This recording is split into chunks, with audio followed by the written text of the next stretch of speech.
Hello friends, आज के इस वीडियो में आपका पुनः स्वागत है। Welcome to the learner of the literature. आज की इस क्लास में हम फिर से अपनी जो है वन लाइनर सीरीज को आगे कंटिन्यू करेंगे। जो ये वन लाइनर सीरीज है that is important for the aspirants who are preparing for UGC NET, TGT, PGT as well as for the BPSC examination. तो इससे पहले हम लोगों ने 574 तक जो है कंप्लीट कर लिया था अपने वन लाइनर्स। आज जो है 575 से हम लोग यहाँ पर स्टार्ट करेंगे।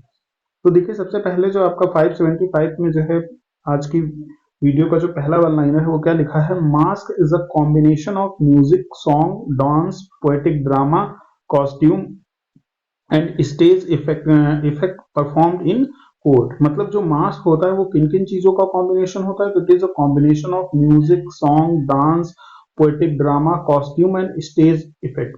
और यूजुअली जो है मार्क्स कहाँ परफॉर्म किए जाते थे, तो ये परफॉर्म किए जाते थे इन दी कोर्ट। मतलब जो है कोई राजा की कोर्ट होती थी, वहां पर इनको परफॉर्म किया जाता था। आगे देखते हैं, हमारा जो नेक्स्ट पॉइंट है वो क्या है। Androcles and the lion is a farce by GB Shaw. ध्यान से देख लीजिए नाम, एंड्रोकल्स एंड द लाइन, ये जो है ये क्या है, दिस इज अ फार्स। और इसको लिखा किसने है, तो इसे लिखा है जॉर्ज बर्नार्ड शॉ ने। आगे देखते हैं नेक्स्ट जो पॉइंट है वो देखिए क्या लिखा है। Prospice is a dramatic monologue by Browning. Prospice जो है वो क्या है, ये एक ड्रामेटिक मोनोलॉग है और इसे लिखा किसने है, तो इसे लिखा है रॉबर्ट ब्राउनिंग ने। जो प्रोस्पाइस वर्ड है ये एक लैटिन वर्ड होता है और इसका मीनिंग होता है टू लुक फॉरवर्ड। ध्यान से देख लीजिए, इसका मीनिंग जो होता है वो क्या होता है, टू लुक फॉरवर्ड। जो प्रोस्पाइस वर्ड है ये एक लैटिन वर्ड है और इसका मीनिंग होता है टू लुक फॉरवर्ड। आगे देखते हैं नेक्स्ट जो हमारा पॉइंट है वो क्या है, 578। The wedding of Ferdinand and Miranda. जो फर्डिनेंड है और मिरांडा है, इसकी वेडिंग को जो है किसमें सेलिब्रेट किया गया है, is celebrated with a mask in the Tempest. ये जो दोनों कैरेक्टर हैं फर्डिनेंड और मिरांडा, ये किसमें आए हुए हैं, तो ये टेम्पेस्ट में आए हुए हैं और इन दोनों की मैरिज को जो है एक मास्क के थ्रू सेलिब्रेट किया गया है। नेक्स्ट पॉइंट अगर आप देखें 579, देखिए क्या लिखा है। The ring and the book by browning is divided into 12 books. The ring and the book, जो ये बुक है इसको टोटल कितने बुक्स में डिवाइडेड है, तो ये टोटल 12 बुक्स में डिवाइडेड है और ये लिखा किसने है, तो रॉबर्ट ब्राउनिंग ने। नेक्स्ट पॉइंट देखिए, Rabbi Ben Ezra the character in Browning's dramatic monologue of the same name. मतलब जो रवि बेन इजरा है ये एक कैरेक्टर है ब्राउनिंग के ड्रामेटिक मोनोलॉग का, और जिसका नाम क्या है, नाम भी रवि बेन इजरा ही है। और ये जो रवि बेन इजरा है ये कौन है, तो it is a Jews scholar, ये एक ज्यूस स्कॉलर है। नेक्स्ट पॉइंट आप देखिए यहाँ पर जो है क्या लिखा है। Anxiety of influence according to Harold Bloom is felt by a poet when he और she is motivated to compose, when his or her imagination is seized upon by a poem by a precursor poet। ध्यान से इसको थोड़ा समझना पड़ेगा। Anxiety of influence का मतलब जो है हेरोल्ड बूम के अकॉर्डिंग क्या होता है, he is felt by a poet। ये एक पोएट तब महसूस करता है जब when he or she is motivated to compose her imagination। मतलब वो जो है कोई रचना करना चाहता है बट जो उसकी इमेजिनेशन है वो रुक जाती है due to his precursor poem.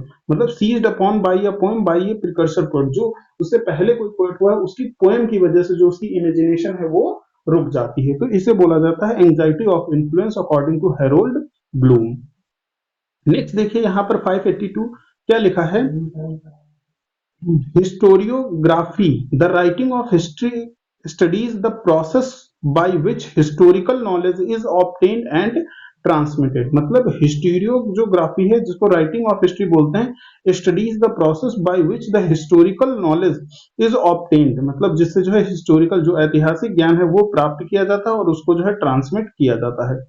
आगे देखिए, cultural materialism brought a Marxist orientation to the new historicism. जो कल्चरल मटेरियलिज्म है उसने क्या किया, मार्क्सिस्ट ओरिएंटेशन को जो है न्यू हिस्टोरिसिज्म की ओर ले गया। आगे देखिए नेक्स्ट जो पॉइंट है हमारा 584, new हिस्टोरिसिस्ट juxtaposes literary and non-literary text, reading them as co-text rather than text and context। ठीक है, तो न्यू हिस्टोरिसिस्ट जो है वो क्या करते हैं, वो जुक्स्टापोज करते हैं literary and non literary text को, रीडिंग देम एज को text rather than text and context. मतलब जो है वो एक साथ मिला करके लिटरेरी और नॉन लिटरेरी टेक्स्ट को पढ़ते हैं एक साथ, मतलब जो है उनके एग्जिस्टेंस को मानते हैं। आगे देखिए जो है इसमें जो है ये लिखा है, Foucault believed in the history as archive and archaeology। इसका जो करेक्ट प्रोनाउंसिएशन है वो तो फूको है, बट यहाँ पे आप फोकॉल्ट जो है मैं पढ़ रहा हूँ, Foucault believed in history as archive और आर्कियोलॉजी। नेक्स्ट जो पॉइंट आपका देखिए क्या लिखा है, new historicism is a critical approach that developed in 1980। मतलब जो न्यू हिस्टोरिसिज्म है ये एक क्रिटिकल अप्रोच है और इसका डेवलपमेंट कब हुआ, तो इट इज डेवलप्ड इन 1980। आगे देखिए नेक्स्ट जो है 587, वेरी इंपॉर्टेंट पॉइंट क्या है, the collection of essays nation and narration edited by Homi K Bhabha was published in 1990। जो होमी के भाभा के नेशन एंड नरेशन है ये जो है इन्होंने एडिट किसने किया, तो होमी भाभा ने किया, और जो पब्लिश हुए ये कब, तो ये 1990 में पब्लिश हुए। आगे देखिए जो नेक्स्ट पॉइंट है वो क्या है, Frantz Fanon the wretched of the earth 1961 offers a cultural resistance to France African empire. जो फ्रेंच फेनन है इनका जो राइटिंग है the wretched of the earth 1961 offers a cultural resistance to France African empire. Next देखिए यहाँ पर Elon सोवाल्टर, Sandra Gilbert, सूजन गुबार और एंग्लो अमेरिकन फेमिनिस्ट। ये जो है ये क्या है, एंग्लो अमेरिकन फेमिनिस्ट हैं। नेक्स्ट देखिए women's state is a work by Juliet Mitchell. जो वुमेन स्टेट ये वर्क है ये किसका है, तो ये है जूलियट मिशेल का। आगे देखते हैं जो है नेक्स्ट हमारा जो पॉइंट है 591, देखिए क्या लिखा है, Utilitarianism, the philosophy propounded by Jeremy Bentham and J.S. Mill, means that the moral worth of an action is determined solely by its usefulness। मतलब जो यूटिलिटेरिज्म जिसकी जो फिलोसफी है ये किसने प्रोफाउंड की थी, तो it was propounded by Jeremy Bentham and J.S. Mill. और इसका मतलब क्या है, moral worth of an action is determined solely by its usefulness. मतलब जो है कोई काम कितना जो है यूजफुल है इस पर जो है डिपेंड करता है। The two main streams of Marxism, जो मार्क्सिज्म की दो मेन स्ट्रीम्स हैं उनमें कौन कौन सी हैं, तो लेनिनिस्ट एंड इंग्लिशियन। ठीक है, तो ये जो है लेनिन मतलब मार्क्सिस्ट के जो दो फॉलोअर्स रहे होंगे उन्हीं में से जो है ये आगे निकल आया। एक तो ये लेनिन है और दूसरे इंग्लिशियंस। ठीक है, फिर नेक्स्ट है On the Road is a post modern work by Jack Kerouac. जो जैक किरोस्क हैं उनका जो है ऑन द रोड एक पोस्ट मॉडर्न वर्क है। आगे देखते हैं नेक्स्ट जो हमारा पॉइंट है वो 594 क्या कह रहा है, according to the Baudrillard simulacrum is something that replaces reality with its representation. ठीक है, तो ये पॉइंट फिर से मैं रीड कर दे रहा हूं, according to the Baudrillard simulacrum is something that replaces the reality with its representation. मतलब जब कोई चीज रियलिटी को रिप्रेजेंटेशन से जो है रिप्लेस करते तो ये साइमल्क्रम जो है कहलाता है। आगे देखिए next, according to the Lyotard post modernism is the incredulity towards the meta narrative. जो लिटॉर्ड है वो क्या कहते हैं, post modernism is the incredulity towards the meta narratives. आगे का पॉइंट जो है आपका बहुत इंपॉर्टेंट पॉइंट है, ये जो है 596 क्या लिखा है, इन ए डीकंस्ट्रक्टिव रीडिंग अफोरिया मींस ए डेडलॉक और अनडिसाइडेबिलिटी ऑफ मीनिंग। ठीक है, तो ये देख लीजिए अफोरिया का मीनिंग क्या होता है, डेडलॉक या फिर अनडिसाइडेबिलिटी ऑफ मीनिंग। नेक्स्ट देखते हैं आगे जो पॉइंट है वो आपका क्या है, difference A deconstructive term is a combination of difference and deferment। मतलब जो डिफरेंस है एक डीकंस्ट्रक्टिव टर्म है और ये जो है किससे मिलकर के बना है, तो डिफरेंस और डिफरमेंट से मिलकर के बना है।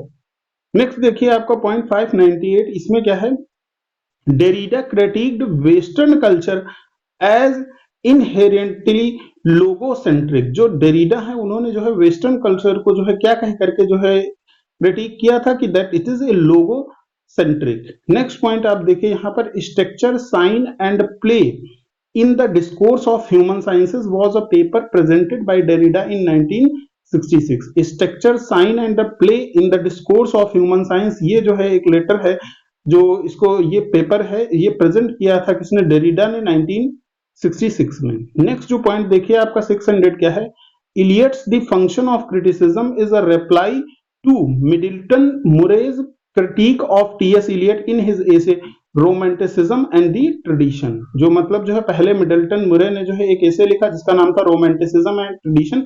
इसमें उन्होंने टीएस इलियट को जो है क्रिटिक किया और उसके रिप्लाई में टीएस इलियट ने द फंक्शन ऑफ क्रिटिसिज्म लिखा। आगे देखते हैं नेक्स्ट जो है 600 point, very important point. Arnold's touch stone method introduced scientific objectivity to criticism. Arnold का जो टच स्टोन मेथड है उसने क्या किया, साइंटिफिक ऑब्जेक्टिविटी को जो है क्रिटिसिज्म में इंट्रोड्यूस किया। According to Arnold, Dryden and Pope are not poetical classics, मतलब ड्राइडन और पोप जो है वो पोएटिकल क्लासिक्स नहीं है but the classics of prose, बल्कि ये लोग जो है प्रोज लिखने के ज्यादा बेटर जो है एक तरह से राइटर हैं। नेक्स्ट देखिए आपका 603 पॉइंट क्या कह रहा है। In Dryden's essay on the dramatic poesy Neander advocates the superiority of English plays over the French plays. आपको पता होगा कि essay on the dramatic poesy में टोटल 4 कैरेक्टर्स होते हैं और उसमें जो नियंडर कैरेक्टर है वो क्या कहता है, वो इंग्लिश प्लेज की सुपीरियरिटी को जो है एडवोकेट करता है ओवर द फ्रेंच प्लेज।